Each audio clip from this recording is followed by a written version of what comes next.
In the summer, children from more affluent families typically have opportunities to learn and to experience enriching activities. However, children from low-income families often do not have the same summertime learning opportunities and can lose ground academically. In 2011, the Wallace Foundation partnered with 5 urban school districts to launch a groundbreaking project to understand whether and how voluntary district-led summer learning programs could help boost students' academic success. It's worth noting these programs are different from mandatory remedial summer school. They are voluntary. Over a 5 to 6 week period, they offer a mix of academic instruction and enrichment activities like arts and field trips, often with the help of community-based organizations. Well, we had 2 major goals. Our first was to help strengthen the 5 districts' summer learning programs and serve thousands more children than would otherwise have been possible. Our second goal was to develop reliable evidence for policymakers about whether and how 2 consecutive years in a summer learning program could help children succeed in school.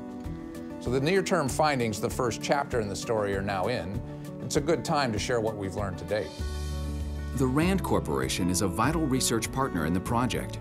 RAND is evaluating how well urban school districts serving high-needs children can implement summer learning programs and how these programs affect children's educational success.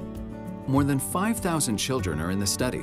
They were in 3rd grade in the spring of 2013. Children who applied were randomly assigned to take part or not take part in the program for 2 summers, in 2013 and 2014. In a project such as this, a randomized controlled trial is the most rigorous approach to evaluation. The first phase of the research measures the impact that 1 summer of attending a summer learning program has on student performance in the fall. That data has just been analyzed. One thing we've learned is that districts can put on these programs. They can attract large numbers of students into voluntary summer learning programs that include academics and enrichment. These programs did provide students a meaningful advantage in mathematics.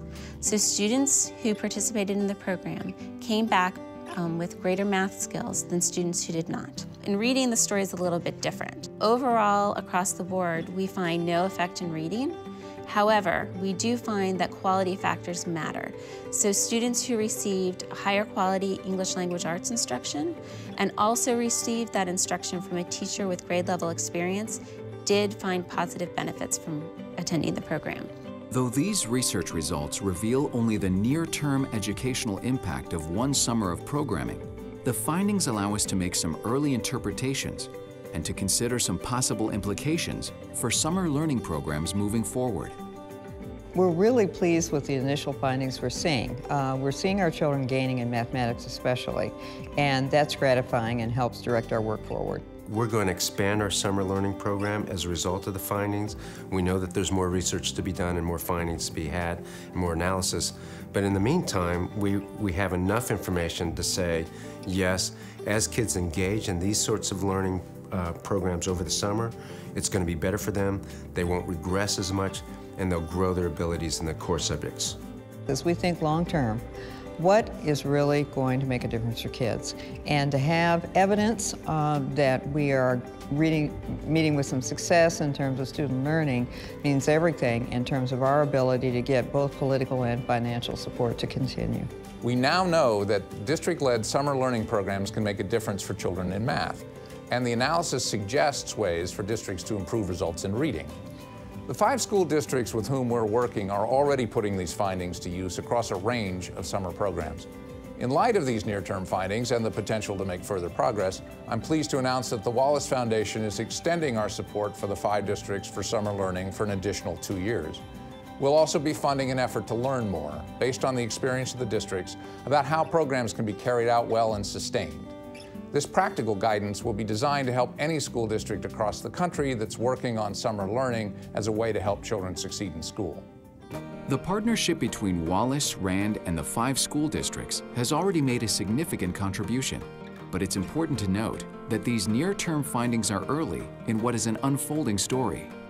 We are here in the process, gauging how 1 summer of programming affected students' math and reading skills in the fall.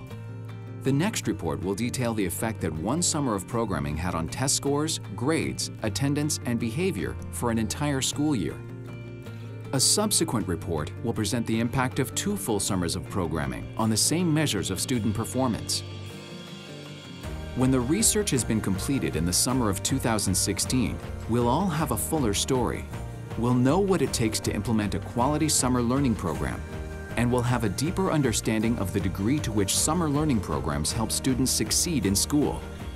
Please stay tuned. The National Summer Learning Project is a partnership of the Wallace Foundation, the Rand Corporation, Boston Public Schools, Dallas Independent School District, Duval County Public Schools, Pittsburgh Public Schools, and Rochester City School District. The following organizations were co-leaders of the summer learning programs in Boston and Dallas: